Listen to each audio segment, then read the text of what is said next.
Hello students, digital অধ্যয়ন চ্যানেলে স্বাগত।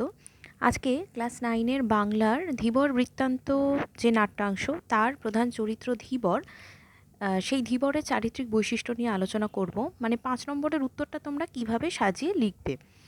দেখো, আমি যেভাবে এটা সাজিয়েছি সেটা হলো, প্রথমে আমরা প্রথম পেজ যেটা আমি দেখাচ্ছি সেটাতে হচ্ছে গল্পের মানে প্রথম দিকটা খানিকটা আমরা বলে নেব, যে ধীবর কে, তাকে কেন ধরা হলো, রাজার কাছে নিয়ে যাওয়ার জন্য কি কি জানা হলো, এবং এখান থেকে আমরা তার কি কি চারিত্রিক বৈশিষ্ট্য খুঁজে পাচ্ছি সেটাই আমরা বলবো।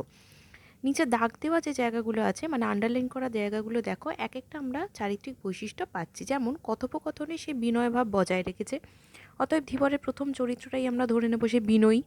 2, পরের প্যারাগ্রাফে দেখো, দরিদ্র হলেও সে সৎ এবং সত্যবাদী। এটা আমরা গল্প থেকেই জেনে গেছি, তাই জন্য গল্পটা আগেও একবার একটু বলে নিতে হবে।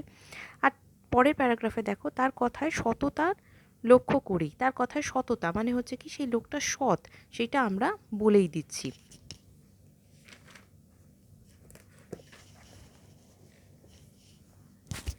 তারপরের পেজে দেখো, গল্পের শেষ দিক থেকে আমরা জানতে পারি ধীবরের একটা আত্মসম্মান বোধ আছে, সে নিজের পেশা নিয়ে যথেষ্ট খুশি এবং সে স্পষ্টভাষী, মানে সে স্পষ্টভাবে কথা বলে দেয়।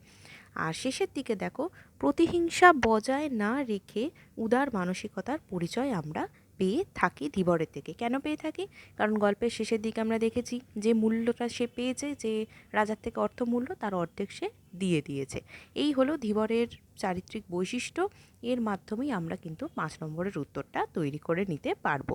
আশা করছি তোমাদের সাহায্য হলো। আমাদের চ্যানেলটাকে এর জন্য ফলো করতে থেকো, আরও এরকম ছোট ছোট করে উত্তর বলে দিতে থাকবো।